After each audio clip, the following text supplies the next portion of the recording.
Hey everyone! Thanks for tuning in for the second video of this series, where we are covering the second step on how to interpret the Bible. If you missed the previous video, then I'll leave a link down in the description below for you to click on. I think it's best to watch that video first before seeing this one. Otherwise, you might be a little confused on what we'll be covering in this video. But before I start showing you the second step of interpreting the Bible, let's do a quick review of step 1.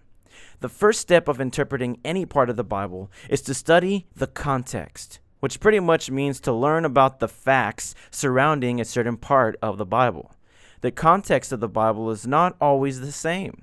The Bible is a collection of books, so it has different authors that wrote in different languages that were written for different audiences who lived in different societies.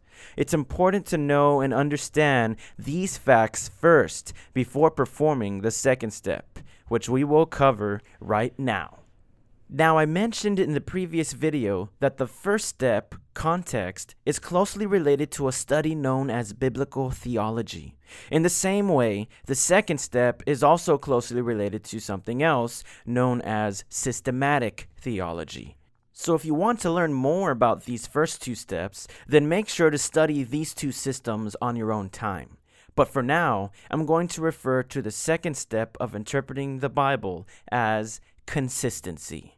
So what do I mean by consistency? A lot of people see the Bible and think it's just one book, but that's actually not true. It's easy to forget that the Bible actually consists of several books, and we as Christians believe that these books contain a continuous message. So although the Bible is a collection of books, it's still unified as one message. So consistency means that when we interpret any part of the Bible, that specific interpretation still needs to be consistent with the entire message of the Bible. So now that you know what consistency means in the Bible, let's talk about what you're supposed to do in the second step of interpretation. In order to make sure that your interpretation will be consistent, you have to identify the topic of your study. This could be topics such as prayer, salvation, sin, and that's just to name a few. Once you've figured out the topic of the part of the Bible you want to interpret, then you need to look at all of the other books in the Bible that also include that same topic, so you can understand the entire message that God has included in His Word about that topic. This means that you're going to have to read both the Old Testament and the New Testament in order to see what the entire Bible teaches about that topic. And you're also probably going to have to study a little bit of the context of those parts of the Bible too. When you study all of what the Bible teaches us on a particular topic, this will allow you to come up with an interpretation that is consistent with what the biblical authors were trying to teach, which has ultimately been inspired by God Himself. Now you might be thinking to yourself, there's no way I can read the entire Bible and find every specific area that mentions just one topic. That'll take forever. And to that, I say this. When it comes to studying and interpreting the Bible, we are so blessed to be living in the 21st century. It is easier now than at any point in history to organize the Bible in topics. The internet alone can do it in a matter of seconds. For example, if you're studying a part of the Bible that talks about prayer, all you have to do is Google prayer in the Bible, and there are a ton of results that will pop out onto your screen that you can study. Some websites will even lay out all of the verses in the Bible that just mention prayer, for example. From there, you can repeat step 1 and look up online articles and commentaries that elaborate on those verses and teach you about the context of those parts too. There are also Christian websites and several books you can buy or rent online. The point I'm trying to make is this. There is no excuse that will justify your lack of studying the Bible. Don't be a lazy Christian. God has given to you the answers in His Word. Look for the consistency of His message. Do this by looking all over the Bible and learn about what every part of the Bible has to say on a particular topic that you're trying to interpret or study. Get out there and find the answers. And by this, I mean open up your phone and type it into Google. So let's do a quick review of what we've learned so far. The second step of interpreting the Bible is called consistency. The first thing you need to do is identify the topic of the specific part of the Bible you are trying to interpret.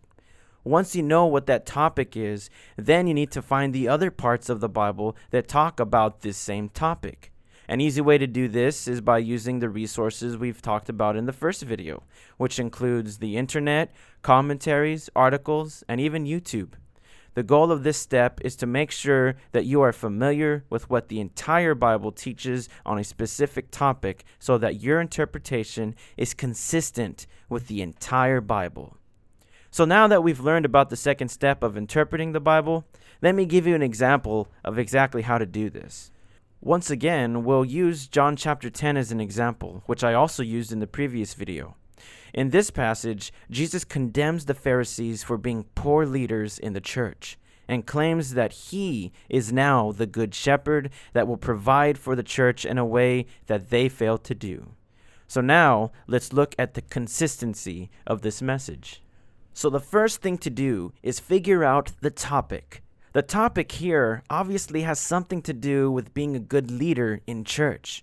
So we can call this topic church leadership, or we can also call the topic something like good shepherd, since these are the words that Jesus used. And we could probably even come up with a few others, but for now, let's go with good shepherd. Now that we know the topic, are there any other parts in the Bible that talk about being a good shepherd? Well, you'll find that there's actually a lot of places that talk about sheep and shepherds and other things like that. But there is one specific place in the book of Ezekiel that actually has an entire chapter that is titled The Good Shepherd, which are the exact words that are used by Jesus Christ in John chapter 10. If you look at the book of Ezekiel chapter 34 and study the context, you'll learn that the people of Israel were being mistreated by their church leaders in the same way that they were mistreated in the time of Christ. In Ezekiel chapter 34, God himself goes on a long promise of how there will be a time where he himself will act as the good shepherd to his people and provide for them in a way that the church leaders had failed to do so. Once we read this in Ezekiel and recognize that it was written hundreds of years before the events in John, it is clear that Jesus Christ was most likely proclaiming to be the good shepherd that God was talking about in Ezekiel. In fact, you'll also learn that most theologians consider what Jesus said in John chapter 10 to be a fulfilled prophecy. Jesus is trying to show everyone how a true shepherd should take care of his or her flock. In John chapter 10, Jesus Christ is proclaiming to be the good shepherd that the Israelites had waited hundreds of years for, and he will even lay down his life, not only for the Jews, but for the Gentiles as well, which is made perfectly clear in other parts of the New Testament. So it's safe to say that our interpretation of John chapter 10 is consistent with the rest of the Bible. So I hope that this example helped you understand how to apply consistency when interpreting the Bible. Before wrapping everything up, I want to leave you with a few final thoughts. The first is that maintaining consistency in your interpretation is important because it will prevent you from making mistakes.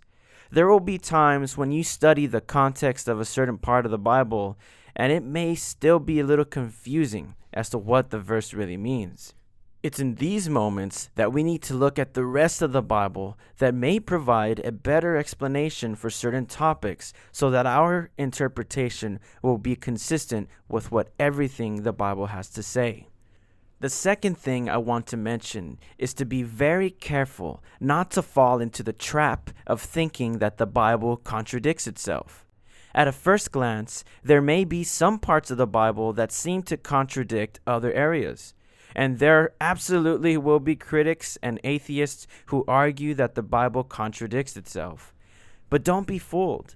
This is a very deep and controversial topic that I want to make a specific video on someday, but I can honestly tell you this.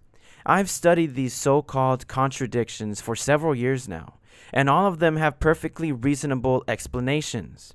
The bottom line is this: if you are following the steps that I am showing you in this series and performing good hermeneutics, then you will find the answers for these so-called contradictions and will learn that the answers are out there. Remember this: for every argument, there is always a counter-argument. Don't allow critics to kill your spirit, and don't allow them to lead you astray without you doing the research for yourself first. The last thing I want to say is that by the end of the second step, you should already have come up with a pretty good interpretation. The interpretation you came up with should be based on the context of what you are reading and should also be consistent with what the rest of the Bible teaches on that topic. However, we still aren't finished just yet. There is still one more step to cover that I think is the most exciting part of the entire process. So make sure to keep a lookout for the final video in this series. Also, please click the like and subscribe buttons if you enjoyed the video, and make sure to share it with others. And to that end, this has been What's the Word? Thank you so much for watching, and God bless.